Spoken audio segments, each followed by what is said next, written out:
This is Internet Marketing.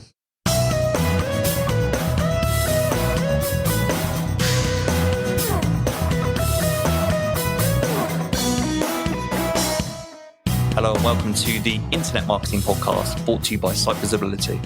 I'm your host, Scott.colenutt, and with me today is Skyler Reeves, CEO of Ardent Growth. Skyler, welcome to the podcast. Thanks for having me on, Scott. I'm excited about this topic. I'll give you a quick story and a little bit of insight into my background. So 10, 12 years ago, when I first became aware of the discipline SEO, I joined an agency. And one of my first jobs, I was sat in front of a computer, given an Excel spreadsheet with hundreds of tabs. And I think the project was 100,000 keywords. And I'd never experienced SEO or been in this kind of environment before. Someone basically instructed and taught me how to theme and group keywords in Excel. But back then, the person that taught me was lovely, but they weren't particularly experienced in Excel. We didn't maybe have sentiment and AI to work with in the same way. So a lot of it was manual. But what it did give me is it gave me a real foundation in SEO, which I think really benefited me in the rest of my career. And the process for me gave me such clarity and exposure to what people search for. I've always had kind of an affinity with topic clustering, keyword research, and that aspect of SEO. That's a little bit about my story with SEO and topic clustering in particular. But I want to know a bit about yours. So where did topic clustering come onto your radar in your career? So it actually goes back a few years. My background's in computer science, and topic clustering from a graph theory standpoint is very different from the way that I think SEOs and marketers sort of think about it. But they do have some overlap. But I think in the marketing side of things, it was as we were trying to plan out content for customers that we were working with. And, you read, I think, was it 2017 when Matthew Barbie and some folks over at HubSpot published that article on HubSpot about the topic clusters and the hub and spoke model. And I remember thinking as we were trying to implement this ourselves that, hey, this sounds good, but like, how do you do it? And, and how do you know that you're right? That was sort of the key thing for me. And sometimes I think one of my downfalls is, coming from that sort of computer science background, we're always trying to back things up with data and come up with solutions and algorithms that can scale predictably. So doing it manually was kind of a pain and time consuming, and it was a lot of times just relying on your gut instinct, and I didn't like that. So decided to sit down from the chalkboard took about a month or so to kind of work out all the math that we needed to do to be able to process the data at scale and how we wanted to kind of group things together from in our graphs. Wrote up the math and we built an algorithm to go solve it. So, and in your current environment, so this is already quite interesting to me because I've been in environments where data scientists are responsible for topic clustering. Sometimes a content marketer might be left to do it.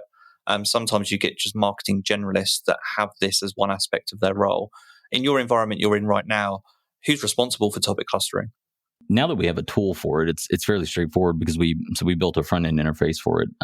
Most of the people here, there's a handful of engineers, but then we have a lot of standard growth marketers and content marketers and things like that. So we built a front end interface for them. So they'll handle the keyword research. They'll collect all the data that they want to feed into the algorithm, but then the algorithm handles it for them.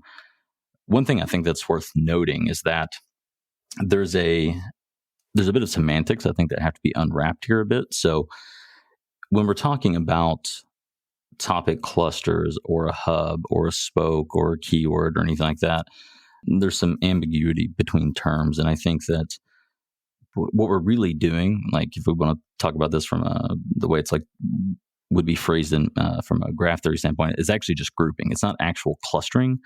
A clustering is just when you take two nodes in a graph and connect them together with some edge between them. So if these were pages on the web, it'd be two pages with an internal link or something, right? But when you're doing it with words and phrases, it's not quite the same thing. And if we were to think about the way HubSpot talks about the hub and the spoke model, it's somewhat different because you can't algorithmically predict what hubs are going to be because that's entirely dependent upon your business model. how you actually want to group these things together. But from a semantic standpoint and from an intent standpoint, you certainly can. And, you can kind of rely on Google to do that. So again, just one thing I want to kind of make clear is that what you're doing is you're taking topics, grouping them together. But then your actual hubs, right, are really dependent on like, what are you trying to accomplish as a business? And you have to kind of figure those out from a top-down standpoint of what are your products, who do you serve, where are you positioned at in the market, et cetera. But to reiterate it though, most of the clustering is just handled by the algorithm itself now, and we let strategists handle the keyword research and then feed it into our interface. So for anyone listening that maybe hasn't been exposed to topic clustering and some of these processes that we're talking about here, from your perspective, what does topic clustering help you achieve as a marketer, as a business person, or just as a business? So the primary thing that it solves for us is, ultimately it's driving revenue, but that's because when we cluster things appropriately on the site, we can rank better, right? We can rank faster. We can help Google understand what the page is about. And that's ultimately, I think, what a lot of people overlook when it comes to things like search engine optimization is that your number one goal is just to make it where Google can understand what you're trying to tell it. From a pure SEO standpoint, now there are other factors that go into that too, like UX, and it's ultimately for the reader or the customer. But when you're trying to tell the algorithm something, you need to tell Google's algorithm, hey, this is what this page is about. Remove the ambiguity, make it very clear for it so it doesn't second guess itself as it's trying to index you and rank you. And do we need to make one page or do we need to make two, which helps save resources? That way you're not spending budget creating multiple pages when you really could have just captured all the rankings for those terms and brought in that traffic to your website with just a single page. For anyone that's familiar with the hub and spoke model and the more manual or semi-automated methods of topic clustering, can you describe the differences between the software that you've built and particularly the algorithm that drives the software and the clustering in comparison to what people are trying to do manually? So when you try to do it manually, I've seen two approaches to this that people have taken. One of them is they'll take all this keyword data and they'll begin to sort of add qualitative coding to it, like you would do with any sort of qualitative research, where you'll say, okay, I've got all these, I'm going to kind of work out my own themes that I'm seeing here. And a lot of it becomes based on gut instinct. And that's not only takes a while, but it's also not really based in any sort of data outside of your gut. And so if you take, 3 different people and have them code that same data, you're going to end up with 3 different data sets. The other way, though, that I've seen people do it is let's say you take 2 topics. I think one of the examples that we talked about in the past was if you take a topic like project management software and project management tools, and you look at them side by side on Google, what you want to see is, is the intent the same? And from an initial kind of glance over, when you just look at the 2 keywords themselves, you would think, well, yeah, they're the same thing. Tools, software, are synonym for what the user's wanting. And they are from a user's perspective, but they're not really from Google's perspective. So if you were to look at the 2 search results side by side, you'll see that Google's ranking different pages for each of those terms. And so what you can do is you can take your set of keywords, put them side by side in Google, and you want to look to see what's the degree of overlap. What URLs are Google ranking for this keyword A versus keyword B? And if they have a high degree of overlap, then that's Google's way of telling you, or what you can infer from that is that if one page can rank for both keywords, then a single page on your site can rank for both keywords as well. But if you see either a large disparity between the URLs that are actually ranking, or if you see that the URLs that are ranking, say, in the top 1, 2, or 3 positions for keyword A are ranking, in the 7th, 8th, 9th, 10th positions, whatever, for keyword B, then that's also a signal that you can separate out those 2 topics. So I've seen people do it that way as well, but you can imagine when you're trying to do that on a very large data set, that is very, very time consuming. If I've understood that correctly, then the key benefit to the software that you've built, or one of the key benefits, is the ability to distinguish the overlap or the intent between different keywords. Yeah, exactly. You were touching on it there at the end in terms of doing this at scale. So again, I expect a lot of people listening to this have done keyword research manually, maybe at a page or a category level on a website.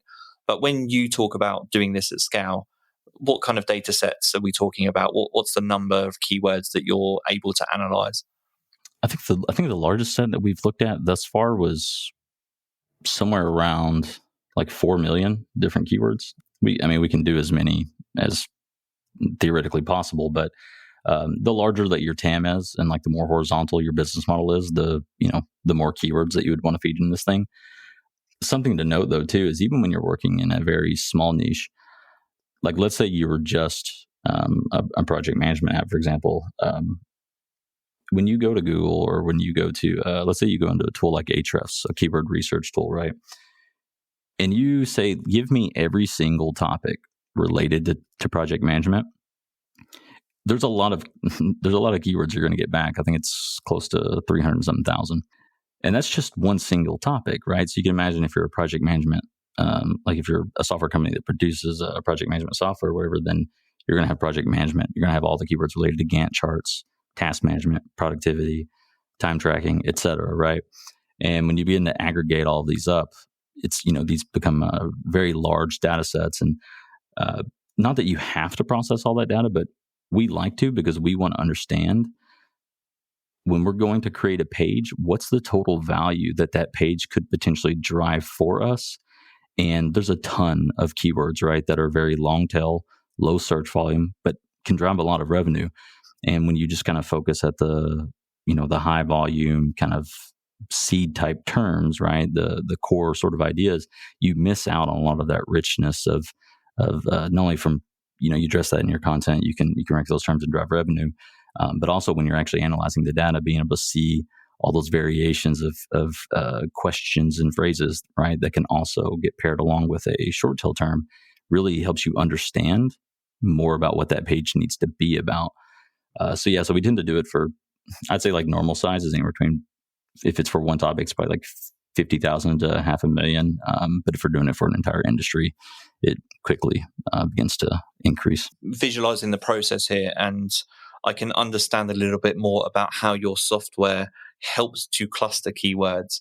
And then you're still left though with a large amount of data. So you're still left with potentially hundreds or thousands, depending on, again, the size of the industry or sector that you're looking at. But, still hundreds or thousands of topic clusters potentially. And you mentioned before that, I think you said there's someone in your business, a role like a keyword strategist or content strategist. How do they then take that information and prioritize it? So what's your approach to prioritization? We built a formula for that too, because that was once we actually solved the first problem of being able to cluster things together at scale, we were like, great, now what? And we're just sitting there looking at this massive amount of data, and we're like, all right, we have to figure out a way to be able to take action on this. And so the place where you start though is you start by saying, okay, like what are the goals of the business, right? So you have to like think about the business strategy, and then because content strategy is a subset of the business strategy. It's a subset of marketing strategy, which is a subset of business strategy, right? So you kind of have to work your way down from the business strategy first to get down to the content strategy and say, okay, what are we trying to accomplish here? And once you know that, like let's say the strategy is to, compete for this, maybe you're launching a new feature, or you found that your ICP is always talking about this one particular, use case that they use it for. Well, maybe you want to tackle that first, right? And so once you know that, you can go into the data, filter down by anything that relates to that intent. But the way we prioritize is we effectively say, okay, let's look at we do a balance between what's the total opportunity here, right? That we could reasonably rank for. So we approach it the same way you would do any sort of TAM analysis, a total addressable market analysis. And we say, okay, what's the total opportunity here? What's the value of this? So you have to take into account things like, what would be our conversion rates if people land on this type of content? What's the conversion rate on top of funnel content versus bottom of funnel content, things like that. So we plug these numbers in. If the customer has them, we just plug them in, and then it takes that data plus the data that we've already collected from the cluster. And it also goes and looks to see something I can't like fully divulge here, because this is really like the secret sauce, but we look to see like what's the topical authority? Like, how well does Google believe that they're already established in that niche? And we use that to order and sort things into a priority. And so the way we actually go and use this is we basically just take all the data, feed it to the algorithm. It spits us out a CSV.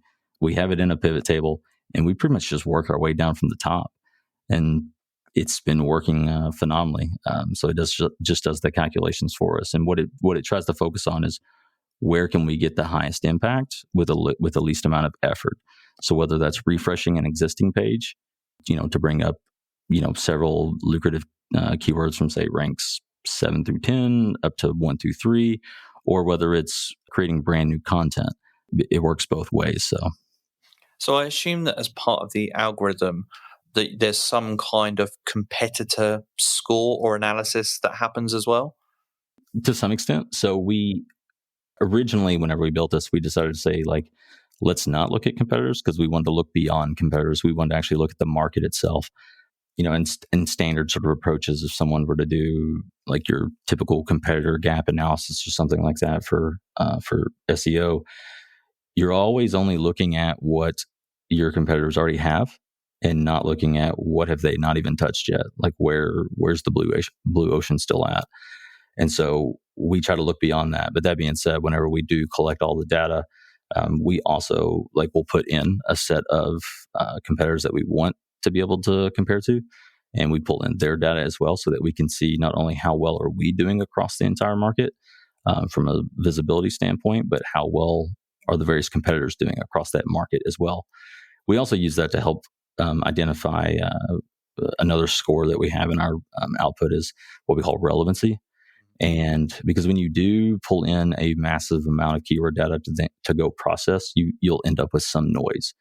It's just inevitable. There phrases that are synonyms for one another, acronyms that don't mean the same thing, things like that. And so by pulling in competitor data across it, we're also able to sort of suppress more of the noise, because it lowers the relevancy score and pushes it down to the bottom of our data set. So it's still in there. We just never really see it. And you mentioned inputs, and I appreciate, again, there's certain things you can reveal, certain things you can't. So just share whatever you're comfortable with. But I'm really curious because you laughed and said, "Oh, we've got a formula for that too." But It sounded like there is a manual aspect of assessing. You used the phrase total attainable market. Is that correct? The main manual aspect is actually just getting the keyword data, like pulling it from a tool like Ahrefs, SEMrush, Search Console, et cetera, right? So take all that and then you just feed it into it. Do you feed in manually the potential conversion rates or click-through rates and metrics like that?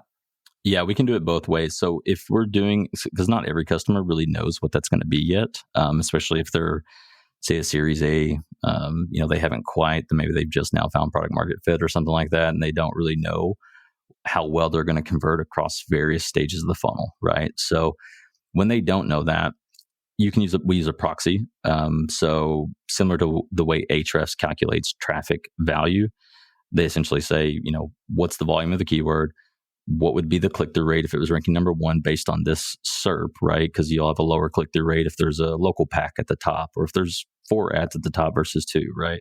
So they use that to calculate traffic, and then they say, okay, and then what's the average and or median CPC for that keyword? And that's how Ahrefs calculates traffic value. And so we do essentially the same thing, where we'll say, okay, what would be the value of this data? Except we can also, we pull it in from different sources as well, because Ahrefs doesn't always have all of the data. So we'll pull it in from SEMrush and Google Ads Planner to sort of fill in the gaps, and then use a median whenever there's nothing there. So then we can see, if you were to pay for this traffic, what would it cost you, right? And so that doesn't tell you in a predictive sense, how much, you can't forecast from that to say, here's what the value of this page would be worth. But you can use it as a proxy to give you directionally accurate data to say, this page is, if we were to buy that traffic, it would cost us this much. This page, if we were to buy the traffic, would cost us 20% more. And you can say, okay, if that's the case, then that 20% more is probably going to be a more valuable page to you. So you can use it relatively that way. But if the customers do have very good conversion data across different stages of the funnel, if they have a more sophisticated analytics setup and CRM that's pulling in, especially if they're have any sort of sales motion going on, right? Where we can actually know like how did things look all the way through the funnel. Then basically we process data, get those numbers from them, put those numbers in, and then it'll spit it out for us as well. I think about the strategist at the receiving end of this information. And the question that keeps going through my mind is then, what is the strategist there to do? If you have the formulas and the algorithm, which essentially helps to break down and deliver topic clusters in a really logical, organized way with all of the key metrics, what's the strategic input that's then required? I think what it does for them is it frees them to focus more on strategy and less on analysis. So what they're doing is they're thinking about, okay, what are the key important areas of this industry that we do want to focus on, right? And so they're the ones that actually go and to say a tool like Ahrefs, and we'll be putting in things like, I want to find everything related to project management. I want to find and thinking about all the different ways that you could talk about that, right? You could have task management, work, what is it like workload management, things like that, right? So they're thinking about what are the different inputs that I need to provide to these tools to be able to get the data that I need to feed into the algorithm. Beyond that, what they're primarily responsible for after that is being able to understand when they're looking at the data, like what makes sense for the business when it comes to their resources, knowing do they have does that business have the resources to produce the content that's needed for this? Does this business understand the customers, like how much customer research data? So they spend a lot of time doing customer research, doing interviews with customers, collecting qualitative insights, because we like to take customer research data from like one-on-one interviews or chat logs or Gong recordings and marry that with the clustering data so that we can find where do they overlap, because having all the data in the world is great, that's fine, right? But if you still have to actually create something with it, and if you create a piece of content that doesn't speak to the buyer, to the reader, then it's not going to do anything for you. Like, you'll rank, but no one will convert, right? So they spend a lot of their time really understanding the business, the industry that it's in, the customers, their pain points, so they can take that data and figure out, how do we angle this? How do we talk about this? How do we, inject personality and empathy into the content when we go to create it? So they're not actually doing the writing, but they're creating the briefs for the writers to guide them, and then sort of reviewing them and making sure that it aligns with the business's goals. And so what is the primary obstacle that you face when working on content strategies? I guess I'm not trying to simplify it, again, not trying to be dismissive by simplifying the process. If you have a really slick process for topic clustering, you mentioned as you were talking that essentially it leaves a plan of action, a prioritized plan of action of the areas to focus on, then it sounds to me like the only limitation in businesses being able to commit to content strategy from that point is resource, is the ability to write fast enough, broad enough, empathetic enough content. Is that the biggest obstacle? Are there any others? Yeah, I would say that's actually probably the biggest one that remains, and it's a chasm, right? Like most companies that we go to work with initially, like they don't have, like when I talk to the marketing departments there, I'm like, like what does your system look like to continuously collect qualitative insights from your customers? Either the content marketing team rarely has that. So the product team does a lot of times, right? But maybe they're a service-based business, in which case they don't really have it. So they're not going to go talk to sales or success or something like that. But it's almost like oftentimes there's not enough customer details that we really want to have because they've never done one-on-one interviews in a non-sales environment, just to collect that info. And that's probably like one of the biggest barriers. Beyond that, though, it's resources. A lot of times these companies are working with freelance writers, and we try to encourage them. Like we produce content for some of our customers, but we're very particular. We focus on purely bottom of funnel content. We think that general writers can write the top of funnel for the most part because it tends to be more broad. But one of the problems I see them run into there is when it comes to finding, hiring, and retaining good talent. And when they are hiring freelancers, the problems that they run into is the freelancers will never understand the product as well as somebody internal at that company would. In addition to that, how to position themselves, right? Like whenever they're writing about the content, whenever writing their content, and how whether it's positioned within the market or against competitors. Freelancer just doesn't tend to have that. So we spend a lot of our time after sort of putting together the strategy and the plan. We spend most of our time like helping them manage and resource. And those are, like you said, like it's definitely not something I would dismiss, because those are like the soft skills, right? That are I can't solve those with an algorithm, right? Like that's when you have to roll up your sleeves and really get face to face with people and learn to understand them. Do you think this aspect of scalable content could be partially solved by AI copywriting tools in the future? Is that something you're looking at? I think it can be solved as long as, I mean, I'm never going to say never, right? I mean, who knows, how advanced things can get. If it can get to the point where it can fact check itself, I think that's like one of its key limitations currently. Beyond that, it's as long as you have a human there currently, say with like GPT-3 with the current models, you still need a human there to guide it, one, to fact check it, to kind of keep it in its lane, to make sure that it flows, right? Like it doesn't necessarily understand, good prose and things like that. But beyond that too, it's also until it can understand the ICP, until it can understand the customers and you and how you're positioned in the market. I don't think that they'll be able to fully automate it, but it can definitely help a writer who knows what they're doing, who knows how to use the tools. It can help that writer be much more effective, just because of all the things that we run into, right? Like I still write, and sometimes you're just looking at a blank page and you're like, right, how do I start? And it can definitely help there. How about emerging topics or trends where the keyword research might not exist yet, and you take that data typically from tools? You mentioned Ahrefs. Do you face those challenges with projects for emerging trends, products, services where the keyword research just doesn't exist yet? How do you approach those? Yeah, that was definitely like a problem in the beginning. And so if you're in an industry that's fairly new, right? Or if you're in a very niche industry where the people don't really search all that much, well, honestly, if you're in one of those industries, then search probably doesn't need to be the distribution channel that you're focused on anyway. But what we've done there is you got a few options. One that we found that works very well is to basically extract everything from Search Console automatically. So that's one of the inputs that we give it now as well.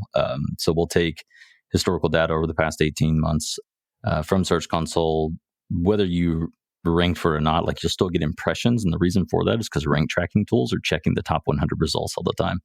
And so you're still going to get an impression whenever something gets searched for, or like when people are scraping things, right? So you'll pull that. And then another good route to actually get additional emerging things are from things like the PAAs that people also ask, and the Google Auto Suggest API. So we'll pull in that data as well, and then use that to feed into our cluster to figure out where those questions and where those auto suggest terms actually fit into the broader landscape. Typically speaking, they fit into an existing topic that already exists, that they may already have a page for. Sometimes they do break out onto their own though. And at the same time, like we refresh our data, like when we're working with a customer, we'll refresh it periodically, sometimes every 30 days, depending on how dynamic the industry is, sometimes once a quarter or once a year, to see if intent has shifted, because it will shift sometimes. And when it does, you have to go back and potentially combine two pages that maybe have merged over time, or, get rid of a page or split a page into two.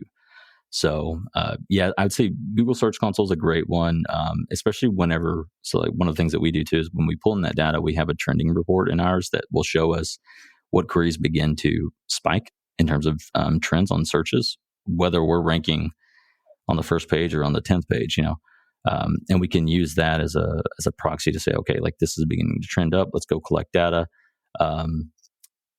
I think there would be some interesting ways around, say, we're playing around with it right now. We're just trying to figure out what's the best way to curate it is from Google Trends, but you've got to effectively give it seed keywords and then pull from its like related results. And sometimes those related results that it provides you in from the Google Trends API or not for the API, but through the platform are completely like erroneous and off the wall. So beyond that though, it's customers.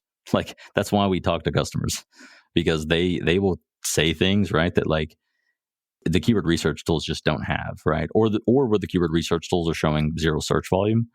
But then when you go rank for those keywords and you see that people have searched for that. You're getting impressions for it. People are clicking on it. It's just that the tools like Ahrefs and SEMrush haven't even begun to pick them up yet.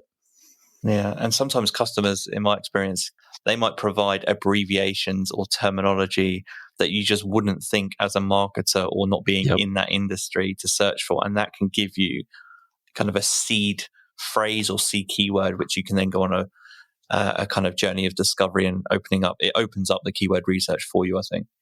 Especially whenever you view yourself as one thing and then you realize your customers think about you a different way. Right. Yeah. I mean, that not only impacts content strategy, that can impact your entire business strategy, right? And either whether it's pivoting your positioning a little bit, if it really resonates, it may help you kind of refine your messaging, or maybe you need to button up your messaging to, if they're thinking about you in a way that's, isn't the way that you want them to, right? If they're trying to lump you together with another product when you're really trying to differentiate yourself and things like that. We've been talking the whole episode, and I've been looking at this all through the lens of content and SEO. Can all of these principles in your software be applied to paid marketing as well?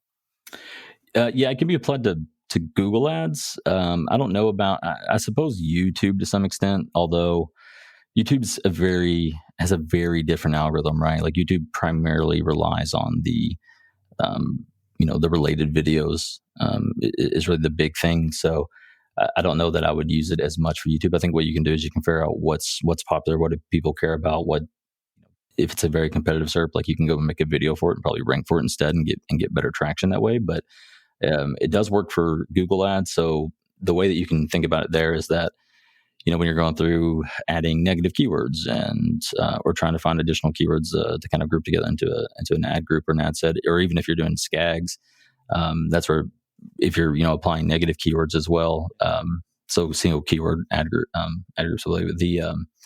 When you're applying negative keywords, once you know that one keyword is not good, then you can effectively look at the cluster and say what are all the other variants and other keywords that fall within that same group, and then just immediately go add them to your negative list. So it can speed up, I guess like refining and testing of which keywords are going to work well. Because the moment you do find one that works, you can also just go find that group and add them to it as well. So it's more of a saving in terms of budget versus performance, I would say. But it can reduce like the learning time and reduce the wasted ad spend.